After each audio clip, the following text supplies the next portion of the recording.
opening statement, or you would like to go to questions right away? I think that I would start with a short words of gratitude for your physical presence here today in Ukraine, especially in the time of the severe crisis and ongoing Russian aggression in our territory. This is a very important signal and very important presence which ensures that the voice of Ukraine is heard in your capitals. It's also very important that Ukraine shows the lead in terms of commemoration of the victims of Holocaust. I think that this is already a fourth massive event organized at the territory of Ukraine, and I think that it's also very important that today, in this very important time, historically, but also in the face of severe crises, it's still happening here in Ukraine physically. So, and let's go right ahead with the questions. Thank you so much. Time. Thank you. Please, Itamar Eichner, Yediot Achronot, Israel. I heard that in 2014, when the Russian invaded, you could see war everywhere. People were recruited to the army, you saw soldiers in the street, you saw a lot of preparation. Why we don't see it now? Because back in 2014 it was a chaotic process. We didn't have the army as it is. We had 14 million of Ukrainian hryvnias on the bills of the whole government, and basically we didn't knew what the Russian aggression looks like. So after the annexation of Crimea, we didn't knew that they will stop only in Donetsk and Lugansk regions. So we're considering the aggression from the Belarus border, from other parts of Ukraine. So of course we were thinking that the fully fledged war may take place in our territory. So we were preparing for the massive protection of our territorial integrity with no resources for that. Of course now 8 years of Ukraine fighting Russian aggression, we have built first a strong military resilience, but also a strong resilience towards hybrid threat. We have unwavering international unity over territorial integrity of Ukraine, massive sanctions, and basically knowing Putin regime much better than anybody in the world. So of course we stayed prepared for any military escalation for all of these 8 years. And basically we are really grateful to enormous efforts taken by European Union, NATO, individual leadership, France and United States to hold this dialogue to make sure that there is a transparency and understanding on the next steps. How far can you go? Do you still want to be a member of NATO, for instance? I think that it's not only Ukraine, because of course Ukraine wants to be a member of NATO, and it's very well known that it is not a decision of a politician. This is a decision of Ukrainian people and entire society who has 8 years ago chosen to be part of European family and to be brought back to this family. But I think it's even more important now for NATO to show Russia that no ultimatums are there. And I think that the unity over the open door policy was as strong as we never faced even in good times. So, and just to mention that in Madrid, just in less than half a year, NATO will hold the next summit and they will approve the next 10-year strategy. And it is absolutely crucial for us to see the next steps towards Ukrainian membership. Without any wording in that regard, this would be basically the legal document that Russians require. So we're not stepping back with that. But this document can mean war. What do you mean? I mean, if the American document that you expect by the end of the week or later says no, we still want Ukraine in NATO, and not giving any promise. So the Russians they have their case to start with something. Oh, you maybe can look over the last developments. Just like a month ago, we started with Russia saying no enlargement for Ukraine and Georgia, then no enlargement for all the rest of Eastern Europe, then rewind back the enlargement from 1997, and on all of these points they heard no. There was a clear red line. There was like a couple of days of aggressive rhetoric, but what was done next? Russians has brought back another round of ultimatums on the table, not that severe. So of course we're not undermining the option of the military invasion, but we also know Russia very well, and we understand that the red lines are lying where they are put in. So, and if we're not stopping Putin, not Putin, but where they're Putin. And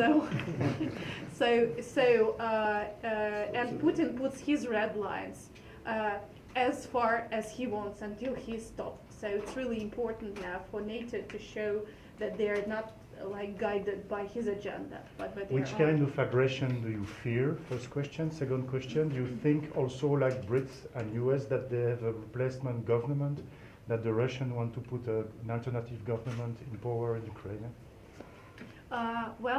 We work on a number of major scenarios. Of course, the military aggression and military invasion into territory of Ukraine is basically a clear situation. So we have Putin regime, we have troops concentrated over Ukrainian border, and we have part of occupied territory. So we are prepared for the military scenario. But the other element, which is not less important, is the ongoing escalation without actual military engagement, because it severely affects Ukrainian economy. It requires massive financial engagement to make sure that the banking sector is stable. So basically, weekly investments into the bank's stability of the bank sector is equal to all the military assistance given to Ukraine from U.S. So it's the numbers. So every week costs enormous efforts to Ukraine. So ongoing escalation is something which is of more interest to Russians, because it's a new normality Russians are trying to put on this agenda. So I think that this is like two major issues to be there.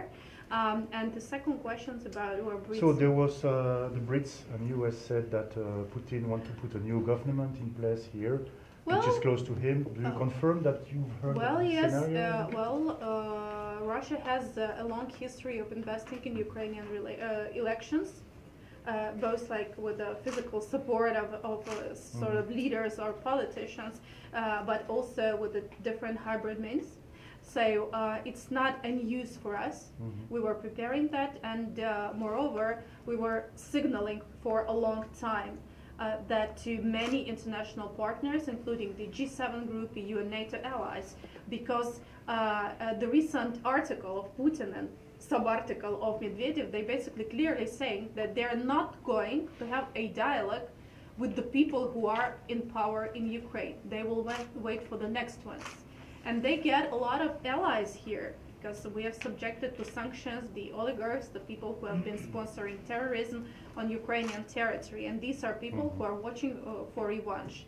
And I think that this is the war, basically, which is happening now in Ukraine, is also a test for the democracies. So, and if we want to preserve the stability and European course of our country, it's all of the efforts we should take, but not only Ukrainian politicians.